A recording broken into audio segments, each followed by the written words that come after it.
Set ফাংশনে আশা রাখি এই প্লে লিস্ট কমপ্লিট করার পরে আর একটা সমস্যাও তোমার থাকবো না ইনশাল্লাহ। এই অঙ্কে কারো কোনো প্রবলেম হয় না, প্রবলেম একটা জায়গায় হয়, বাংলা লেখাতে। ঢাকা বোর্ড 2026-এর 2 নম্বর প্রশ্নটাই খুব ইজি হয়েছিল। এই ইজি প্রশ্নটা তোমার সামনের পরীক্ষার জন্য কিন্তু গুরুত্বপূর্ণ। তো দেখো তো কি দেওয়া আছে। ক নম্বরে আমাদের সি এর একটা মান দিয়েছে পি কিউ আর, এটার শক্তি সেট বা পাওয়ার সেট নির্ণয় করতে বলছে। কিভাবে করা লাগে? ক নাম্বার যা দেওয়া আছে তা প্রথমে একটু তুলি। দেওয়া আছে তারা সি এর মানটা দিয়ে দিছে, C is equal to root over P Q এবং আর। সুতরাং দিবা পি, লিখবা পি মানে পাওয়ার সেট বা শক্তি সেট বুঝায়, সি দিয়ে দিলাম। প্রথম কাজ একটা বড় সেকেন্ড ব্র্যাকেট ওপেন করো, প্রতিটা মান সিঙ্গেল সিঙ্গেল ভাবে লেখো। যেমন একবার প্রথমে পি এর ব্র্যাকেট দিয়ে লেখো, তারপর কিউ রে লেখো, এরপর আর এর লেখো। একটা একটা কমপ্লিট হলে এবার দুটা দুটা করে লেখো। পি এর সাথে ধরলাম আমরা লিখলাম কিউ, তারপর আমরা পি এর সাথে লিখে দিলাম আর, কিউ এর সাথে আর লেখা যায়, আর নতুন কিছু লেখা যায় না। ফাইনালি আরেকবার পুরোটা লিখে দেওয়া যায়, তো আমরা সম্পূর্ণটা লিখে দিলাম পি কিউ আর, আরেকটা কি ফাঁকা সেট। দেখছো কত সিম্পল একটা প্রশ্ন আমাদের ঢাকা বোর্ড 26-এ দিয়ে দিছিল। তো এরকম ইজি প্রশ্নগুলি তোমার সামনের যে পরীক্ষা প্রি টেস্ট আছে, টেস্ট আছে, ওগুলাতেও কিন্তু আসতে পারে। এমন না যেন একটা বোর্ড প্রশ্নের সব প্রশ্নগুলি জটিল হয়, এরকম ইজি ইজি কিছু থাকে। ক নাম্বার খুব ইজি ছিল, নির্ণয় করছি, এইটুকু আমাদের 2 নাম্বার শেষ। এবার দেখি খ নাম্বারটা কি দিয়ে দিছে। খুবই খুবই গুরুত্বপূর্ণ একটা জিনিস, যেটা আমরা বলি ডোমেন রেঞ্জ নামে চিনি। মূলত আমাদের ফাংশন বা অন্যয় নির্ণয় করতে বলে, এখান থেকে হয় ডোমেন বা রেঞ্জ, বা কখনো কখনো ডোমেন রেঞ্জ দোনটাই নির্ণয় করতে বলে, কিন্তু আমরা এই অঙ্কটার মূলত ডোমেন রেঞ্জ নামেই চিনি। তো করি এটার সমাধান। এখানে আমাদের খ নাম্বারে এস কে তালিকা পদ্ধতিতে নির্ণয় পূর্বক, মানে সবার প্রথমে এস তালিকা পদ্ধতিতে নির্ণয় করতে হইব, ওইখান থেকে আমাদের রেঞ্জ এস নির্ণয় করতে হইব। এই সম্পর্ক নির্ণায়ক মানে একটা সম্পর্ক দেওয়া আছে, ওটার মধ্য থেকে রেঞ্জের মানগুলি আমাদের বের করতে হইব। তো একটু তাকাই, আমাদের এস কই আছে একদম প্রথমে, আমাদের উদ্দীপক একে এক্স সমান এই যে সরি এস সমান এই যেটা দেওয়া। এইখানে দেখো আবার খেয়াল দিয়ে আমাদের X belongs to D, Y belongs to D, তাহলে বুঝাই যে আমাদের ডি এর প্রয়োজন আছে। ডি এর মানগুলি কি এই যে -3 -2 -1 0 1 2, এইটুক প্রয়োজন। এটা তুমি না তুললেও কোনো ঝামেলা নেই, কিন্তু তোমার এটা তুলতে হইব। তো যেইটুক তুললে আমাদের পুরো নাম্বার পাওয়া যাবে ওইটুকুই তুলতেছি, এক্সট্রা কিছু দেখাইতেছি না। ডি এর মান কি দেওয়া আছে? ডি এর মান দেওয়া আছে -3 -2 -1, তারপরে কত 0 1 2, শেষ হইল। এখন দেখো এটার মধ্যে একটা সম্পর্ক দেওয়া আছে না, এই যে একটা সম্পর্ক বা শর্ত, এক্স আর ওয়াই এর মধ্যকার সম্পর্ক একটা আরেকটার সাথে কিভাবে সম্পর্কিত আছে। যেমন এইখানে বোঝা যেতেছে এক্স এর 2 গুণ থেকে ওয়াই এর বিয়োগ করলে আমরা বিয়োগফল 1 পাই, এইটা আমাদের শর্ত। তো আমরা এইটুকু এইখানে লিখবো এস এ প্রদত্ত শর্ত মতে, এস এ প্রদত্ত শর্তটা কি? শর্তটা তারা দিয়ে দিছে 2x - এর y = 1। এই অঙ্কে কারো কোনো প্রবলেম হয় না, প্রবলেম একটা জায়গায় হয়, বাংলা লেখাতে। তো বাংলা লেখা জাস্ট একটা মনে রাখো, এই যে এখন যেটা দেখে তুমি এই একটা মনে রাখবা। এই জাতীয় যাবতীয় যা আছে সকল অঙ্ক তুমি এই একটা লেখা দিয়ে কমপ্লিট করবা, ঠিক আছে? খুব ইজি জিনিস, শুধু তুমি লেখাটা দিয়ে একটু ফোকাস করো। আমি কম লেখে লিখবো, বেশি কিছু লিখবো না, যেইটুক লিখলে কাজ হবে জাস্ট ওইটুক। এস এ প্রদত্ত শর্ত মতে লিখছি, এখান থেকে আমার ওয়াই এর প্রয়োজন। তো ওয়াইটা এই পাশে মাইনাস আছে, ওই পাশে পাঠাই দিই। 1 ওই পাশে প্লাস ছিল, ওই পাশে এসে মাইনাস হইলো, সেই মাইনাস ছিল ওই পাশে গিয়ে প্লাস হইলো। তো আমি যে আনছি ওয়াই = 2x - এর 1, এটা হইতেছে আমাদের শর্ত বা সম্পর্ক। ওয়াই এর মান যদি আমি বের করতে চাই, এক্স এর 2 গুণ থেকে 1 বিয়োগ করতে হইব। তো এইখানে আরেকটু বাংলা কথা লিখবা, আমরা লিখতেছি এই জিনিসটার মান আমরা খুঁজতেছি কার জন্য, x বিলংস টু, এখানে কি দিয়েছি ডি দিছে না, তো আমরা ডি লিখবো। x বিলংস টু ডি এর জন্য, ডি এর জন্য আমরা এইটুকের মান নির্ণয় করবো। y = 2x - 1 এর মান নির্ণয় করি, এর মান নির্ণয় করি। এইটুক বাংলা কি তুমি লিখতে পারবা না? x বিলংস টু, এখানে যেহেতু ডি দেওয়া আছে সেজন্য আমি ডি লিখছি, এখানে এ থাকলে এ লিখতাম, সি থাকলে সি লিখতাম, যা মন চায় যা। ওইখানে তারা যা দিয়ে আমরা ঠিক এখানে তা লিখে দিতাম, ঠিক আছে? তো এখানে ডি লিখছি, আমরাও ডি লিখছি। তারপরে একটা বক্স রেডি করবা, স্কেল দিয়ে সুন্দরভাবে একটা বক্স রেডি করবা। এখন বক্সে ঘর কয়টা হইব? ঘর হইব আমাদের ডিতে যে কয়টা মান আছে তার উপর, মান অনেকগুলি দেখা যায়, তাহলে আমরা ঘরটা একটু বড় সড়ো করি। এখানে মান আছে 1 2 3 4 5 6টা, তাহলে আমাদের ঘর দরকার মোট 7টা। একটা ঘর হইব x, আর একটা ঘর হইবে এই শর্তটা y = 2x - এর 1। এবার তুমি ঘরগুলি তৈরি করো, 1 2 3 4, 1 2 3 4 5, কয়টা আছে? 3 4, আরেকটা প্রয়োজন, এই যে এখানে দিয়ে দিলাম। এবার মানগুলি বসাও, মাইনাসের 3, তারপর ছিল মাইনাসের 2, মাইনাসের 1 0 1 2। এখন দেখো এইখানে আমাদের x এর মান কি মাইনাসের 3 না? এই সমীকরণে, এখানে সমীকরণটা হইতেছে y is equal to 2x মাইনাসের 1। এখানে তুমি x এর জায়গাতে x এর এই মানটারে বসায় দাও মাইনাসের 3, তো এখানে মাইনাসের 3 যদি বসাই তো কি বের হইলো? প্লাসে মাইনাসে মাইনাস, 3 দুগুণে 6, মাইনাসের 1 মাইনাসের 7, লেখা দাও এখানটাতে মাইনাসের 7। মাইনাসের 2 বসাই দেখি, 2x মাইনাসের 1, আমরা x এর জায়গাতে কি বসাইতেছি? মাইনাসের 2 মাইনাসের 1, প্লাসে মাইনাসে মাইনাস, 2 দুগুণে 4, মাইনাসের একটা 1, কত হইলো? মাইনাসের 5। মাইনাসের 1 যদি বসাই, 2x মাইনাসের 1, বিষয়টা বুঝলে খুব তুমি তাড়াতাড়ি করতে পারবে। আমি একদম ভাঙ্গে ভাঙ্গে বুঝাইতেছি যাতে কোনো প্রকারের ঝামেলা না থাকে। প্লাসে মাইনাসে মাইনাস, 2 মাইনাসের 1, ঠিক আছে। এখন বলতে পারো তো খুব ইজি একটা অঙ্ক, এটার সমাধান তো আমরা পারি, জটিল কিছু দেখান, জটিল কিছু না। এই অধ্যায়ের যাবতীয় সকল কিছু যদি দেখে নিতে চাও, ভিডিওটার শেষে স্ক্রিনেই তাকাইও, এখানে একটা প্লে লিস্ট আসবো, এটা ক্লিক দিয়ে দেখে নিও। আমাদের একটা সাজানো গোছানো প্লে লিস্ট আছে, ওইটা দেখলেই দ্বিতীয় অধ্যায়ের যত জটিল বা যত ইজি যেমন টাইপের অঙ্ক সব তুমি পারবা। ভিডিওর শেষে ওইটা পাইবা, এটা ধৈর্য নিয়ে দেখতে থাকো। এই ক্লাসটা দেখো, খুব মজার একটা অঙ্ক, ঠিক আছে। এখন তো এটা জানছি, মাইনাসের 2 বের করতে 0 যদি বসাই, এবার একটু তাড়াতাড়ি করি নাকি। -3 বসাইছি, 0 যদি বসাই এইখানটাতে, এটা কি 0 হয়ে যাবে না? 0 আর এটা মাইনাসের 1, তো মাইনাসের 1 বসাই দিই। 1, এখানে যদি 1 বসাই, 2 1 কে 2, 2 থেকে 1 চলে গেলে কি একটা 1 থাকে না? 2 2 দুগুণে 4, প্লাসের 4 থেকে যদি 1 চলে যায় একটা কি 3 থাকে না? ব্যাস হয়ে গেল। এখন খেয়াল দাও, তারা কিন্তু বলছিল আমাদের y এর মান এটাও d এর ভিতর থাকতে হইব। এইখানে d এর অর্থই এটা, আমাদের x এর মানগুলি d এর ভেতরে ছিল, আবার এখানে আমাদের y এর মানগুলিও কার ভিতরে থাকতে হবে? d এর ভিতরে। এটা হচ্ছে মূলত সম্পর্ক।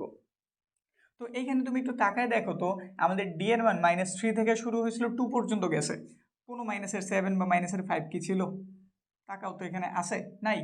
আবার এইখানে আমাদের প্লাসের যে সংখ্যাটি ছিল সর্বোচ্চ 2 পর্যন্ত, এখানে কি 3 পাইছি না? তো এই ঘর এই ঘর এই ঘর, এই তিনটা আমাদের ডি এর ভেতরে নাই। এগুলো সব ওয়াই এর মান, এগুলো সব কার মান? ওয়াই এর মান। কিন্তু একটা দুইটা এই তিনটা জিনিস ডি এর ভেতরে নাই। একটু বলি, কিন্তু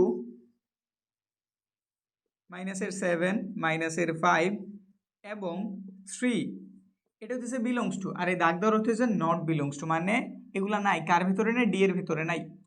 তো সুতরাং আমাদের এই ঘর এই ঘর এই ঘর এগুলো বাদ হয়ে যাব। -3 -7 এগুলোর ক্রমজোড় আকারে লেখা লাগে, মানে প্রথমে x এর মান পরে y এর মান, জোড়া জোড়া আকারে। একটা জোড়া লিখছি মানে এই জোড়া বাদ। আবার এটা মাইনাসের 2টা, মাইনাসের 5টা, তারপর আবার এটা 2টা 3টা। নট বিলংস টু, আমাদের শর্তগুলি কার ভেতরে দিয়ে দিছিল? এস এর ভেতরে না? তো এই তিনজন মানে তিনটা ক্রমজোড় আমাদের এস এর যে শর্ত এটা মানতে পারে নাই, ফুলফিল করেনি, এই জন্য কি বলে দিছি? তারা এস এর সদস্য না। তো বাকি যারা আছে তারা আমাদের সদস্য। আমাদের কাছে কি জানতে চেয়েছিল? এই যে দেখো, তালিকা পদ্ধতিতে নির্ণয় পূর্বক তালিকা পদ্ধতি প্রকাশ করতে বলছে। তো তুমি এখানে ফাংশন লিখে দাও। সুতরাং ফাংশন অন্য লিখলেও হইব, সুতরাং এস লিখলেও হইব, কিন্তু আমরা এইভাবে লিখতেছি। প্রথমে একটা সেকেন্ড ব্র্যাকেট ওপেন করো, তারপর তুমি এইটা এইটা এইটা তিনটারে লেখা দাও। মাইনাসের 1 বসে আমরা -3 পাইছি, 0 বসে আমরা -1 পাইছি, 1 বসে আমরা কত পাইছি? 1 পাইছি। আমাদের একটা উত্তর শেষ। সেখানে আমাদের কিন্তু দুটো প্রশ্ন জানতে চেয়েছিল। তালিকা পদ্ধতিতে নির্ণয়পূর্বক নির্ণয় করে ফেলছি। রেঞ্জ এস নির্ণয় করো। রেঞ্জ কোনগুলি?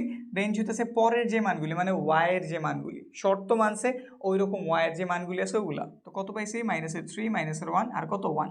তো সুতরাং লেখা দাও, এই যে এখানটাতে লিখে দিই, সুতরাং range S is equal two মানগুলি কত? -3। অবশ্যই সেকেন্ড ব্র্যাকেট ব্যবহার করতে হবে। -3 -1 এবং 1। শেষ, কমপ্লিট।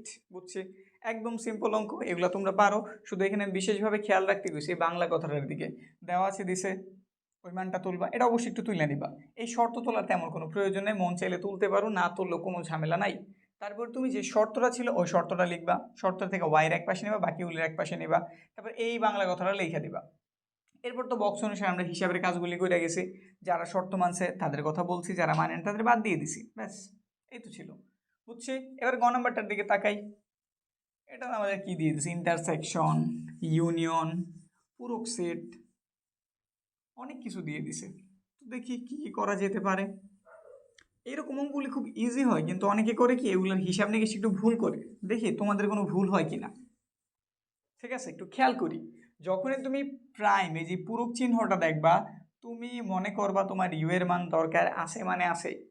ঠিক আছে, এই প্রাইম বা এটা সি দিয়েও থাকতে পারে, এটা এইভাবে না থাকে কিন্তু এইভাবেও থাকতে পারতো। এই যে দেখো এইরকম, এই যে কমপ্লিমেন্ট বোঝায়, পূরক এই দাগ দিয়েও বোঝায়, আবার সি ধারাও বোঝায়, সি ধারা কমপ্লিমেন্ট বোঝায় মূলত। ঠিক আছে, তো একটু মনে রাখবা। তো গ নাম্বার, আমরা একটু উপর দিকে তাকাই, যেহেতু আমাদের প্রাইমের প্রয়োজন, প্রাইমের একটা শর্ত দিয়ে দিচ্ছে, এই যে দেখো, তো দেওয়া আছে ইউ এর মানটা আমরা তুললাম, ইউ সমান কি দিয়ে দিছে, এক্স বিলংস টু এন, মানে স্বাভাবিক সংখ্যা। কি সংখ্যা? স্বাভাবিক সংখ্যা। কিন্তু তো এখানে কোনো মাইনাসের মান আসার চান্সই নাই। বলছে কি 3-এর সমান অথবা বড়, 8-এর সমান অথবা ছোট। তাহলে ইউ এর মানগুলি আমরা কি জানলাম, 3, 4, 5, 6, 7 এবং 8 ইউ এর মান জানা হইল। এবার এর মানের দিকে তাকাই, এর মানগুলি কি বলে দিছে, x belongs to n, x হইতেছে আমাদের মৌলিক সংখ্যা। কেমন সংখ্যা? মৌলিক সংখ্যা। এবং শর্তটা কি, মৌলিক সংখ্যা তো গইনা শেষ করা যাবো না, তো এই জন্য এরকম কথা থাকলে আবার একটা শর্ত দিয়ে দিব, তার লিমিট দিয়ে দিছে 7-এর সমান অথবা ছোট। তো 7-এর সমান অথবা ছোট আমাদের মৌলিক সংখ্যা আছে, 2 থেকে শুরু হয়, তারপরে কত আছে, 2 এর পরে আছে আমাদের 3, তারপরে কত আছে 5, তারপরে আছে 7। দেখছো, তুমি অবশ্যই এটা করবা, আমি জানি তুমি এটাই করবা। এখন তোমার উত্তর যদি আমি বলি ভুল আছে, যদি বলি উত্তরে ভুল আছে, তাইলে কি করবা, আমার কথার সাথে কি একমত হইবা নাকি না? কেন ভুল আছে এটা কি জানি? জানলে এখনই একটা কমেন্ট করো, আমি একটু থামলাম। তুমি একটা কমেন্ট করো কি কারণে ভুল হয়েছে, দেখি বলতে পারো কিনা। সঠিক হয়েছে না ভুল আছে এটা প্রথমে বলো, আর যদি ভুল হয়ে থাকে কি কারণে ভুল হয়েছে এটাও বলো। আশা রাখি লিখতে পারছো বা গেস করতে পারছো, যদি লাও লেখা থাকে তুমি গেস করছো। কি গেস করছো, দেখি তোমার গেসটা ঠিক আছে কিনা। এইখানে আমাদের ইউ হইছে সেই ব্যক্তি বা সেই জন বা সেই সেট যার ভেতরে সব মান উপস্থিত, এটা দ্বারা বাকি সব কিছু তৈরি হয়। ইউ দ্বারা সব কিছু তৈরি হয়, মানে ইউর ভেতরে আমার টু আছে কি, নাই। তাহলে আমার ইউ থেকে যে এ তৈরি হবে তার ভেতর টু থাকে কিভাবে, চান্স আছে কোনো, নাই কিন্তু। তো এই জন্য তুমি টু লিখতে পারবা না। ঠিক আছে মৌলিক সংখ্যা, কিন্তু তোমার লিখতে হবে কত থেকে, অবশ্যই অবশ্যই 3 থেকে। যারা এটা কইরা আসতো এসএসসি 26-এর কেউ যদি ক্লাসটা দেখা থাকো, এটা কি কইরা আসতো, তাইলে কিন্তু ভাইয়া নাম্বার গেছে, তাইলে কিন্তু ঝামেলায় পইরা গেছো। এইখানে কিন্তু টু হইব না, কারণ ইউ এর ভেতরে টু নাই, বুঝছে, 3, 5, 7। এরপরে আমাদের এটা করতে গেলে বি এরও প্রয়োজন আছে, বি এর মান তারা দিয়েই দিছে 4, 6, 8। এবার আমরা একটু একটু করে কাজ শুরু করি। প্রথমে লেফট হ্যান্ড সাইডের দিকে তাকাইলাম, ব্রেকেটের ভেতরে কে আছে ওইটার প্রথমে তুলি। ব্রেকেটের ভেতরে আছে এ ইন্টারসেকশন ভি, এর মান কি, এর মান 3, 5, 7, ভি এর মান 4, 6, 8। ইন্টারসেকশন মানে কি, শুধুমাত্র কমন। আচ্ছা এই দুটোর ভেতরে কমন কিছু কি আছে একটু তাকায় দেখো তো, 3 না, নাই, 5 নাই, 7 নাই, কিছু নাই। তাহলে কি দিয়ে দিবা তুমি, ফাঁকা সেট। কি দিয়ে দিবা, ফাঁকা সেট। তাহলে বোঝা গেল এ ইন্টারসেকশন বি, এইটুকের মান, এই যে ভেতরের এইটুকের মান কিন্তু ফাঁকা সেট। তাহলে এবার প্রাইমের মানটা কত, লেফট হ্যান্ড সাইডে করি একটু, লেফট হ্যান্ড সাইড এ ইন্টারসেকশন বি, উপরে একটা প্রাইম ইউ বাদ বা মাইনাস এ ইন্টারসেকশন বি। আমরা এইভাবে প্রাইম তুলি, জানি প্রাইম এভাবে তুলতে হয়। ইউ এর মান আমরা কি জানছি, 3 থেকে শুরু করে 8 পর্যন্ত, 3, 4, 5, 6, 7 এবং ফাইনালি 8। এটার মান কত, এটার মান আমরা জানছি ফাঁকা সেট। তো এখানে এটা দেওয়ার কোনো প্রয়োজন নাই, তুমি দিয়ে দেবা এইভাবে ফাঁকা সেট। আর যদি ওইভাবে দিতে চাও শুধু এই যেটা লিখবা, ভেতরে আবার এটা দিতে যাবা না। তো এটা দিয়ে দিলাম। এবার কিছু নাই, ওটা থেকে এটা বাদ দিলে কি বাদ যাবো, কিছু বাদ যাবো, বাদ যাবো না তো, এখানে তো কিছু নাই, তো এটার সাথে মিলবো কেমনে, কিছু মিললে আমি বাদ দিতে পারতাম, মিলে না তাহলে পুরোটা লিখে দেবো। লিখে দিলাম 3, 4, 5, 6, 7 এবং ফাইনালি 8, বুঝছে। তারপরে রাইট হ্যান্ড সাইড করার আগে এখানে কি আছে, এর উপর পূরক আছে, বি এর উপর পূরক আছে, এগুলোর মান বের করি।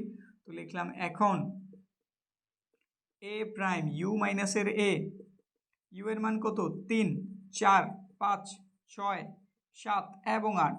এর মান কত, এর মান আমরা জানছি এই যে এগুলা 3, 5, 7, 3, 5, 7। একটু বাদ দেই, কে কি মিললো, 3 মিলে গেছে বাদ, 5 মিলছে বাদ, 7 মিলছে বাদ, তাহলে কে কি রইলো, 4 রইলো। 6 রইল, 8 রইল, 3 বাদ গেছে 4 লিখছি, 5 বাদ গেছে 6 আছে লিখছি, 7 বাদ গেছে 8 লিখছি, বুঝছি একটা হইল। তারপর আবার কি আছে এখানে বি প্রাইম আছে, তো লিখতেছি আবার বি প্রাইম ইউ মাইনাসের ভি, ইউ এর মান কত 3 4 5 6 7 8, ভি এর মান কত, ভি এর মান তারা দিয়েছে 4 6 8 4 6 8, বোঝা যায়? বাদ দিয়ে দাও, 4 বাদ হয়েছে, 3 তো রয়েছে লিখলাম, 4 4 বাদ লিখবো না, 5 লেখা যায়, 6 বাদ হয়ে গেছে বাদ, 7 লিখবো, 8 বাদ হয়ে গেছে লিখবো না। তো এখন আমি এ পূরকের মানও জানি, বি পূরকের মানও জানি, রাইট হ্যান্ড সাইডের কাজ করি। রাইট হ্যান্ড সাইড এ পূরক ইউনিয়ন বি পূরক, এ পূরকের মান কত বের করছি, এ পূরকের মান 4 6 8 4 6 8, ইউনিয়ন বি পূরকের মান কত 3 5 7 3 5 7, ইউনিয়ন মানে সব নিতে একটু সাজাই গুছাই নেই, 3 এর নিলাম, তারপর 4, তারপর 5, তারপর 6, তারপর 7, তারপর 8, ফাইনালি এটার অ্যান্সার আমাদের লেফট হ্যান্ড সাইডে যা পাওয়া গেছে রাইট হ্যান্ড সাইডে ঠিক তাই পাওয়া গেছে। তোমরা বইলেই দিতে পারি left hand side is equal two right hand side should, বুঝছি? অঙ্ক হয়েছে খুব ইজি অঙ্ক, কিন্তু এখানে একটু প্যাচে পড়ছো যারা এই বিষয়টা খেয়াল করতে পারো নাই, বুঝছি? ক্লিয়ার বিষয়? সেট ফাংশনের এখন তুমি যদি একটা পুরো পাকাপোক্ত একটা প্রিপারেশন নিতে চাও, যারা এই পর্যন্ত ক্লাসটা দেখছো তারা স্ক্রিনের দিকে তাকাও, ইউটিউবে যারা আসো একটা প্লে লিস্টে এসে পড়ছে, এটা এমনিতে খুঁজলে কিন্তু পাইবা না, এটা আমাদের আনলিস্টেড একটা ফোল্ডার। তো এখানে ক্লিক দেয়া একদম প্রথম ক্লাসটা থেকে শেষ পর্যন্ত সব দেখতে থাকো। সেট ফাংশনে আশা রাখি এই প্লে লিস্ট কমপ্লিট করার পরে আর একটা সমস্যাও তোমার থাকবো না ইনশাল্লাহ। দেখা হইতেছে সামনের ক্লাসে।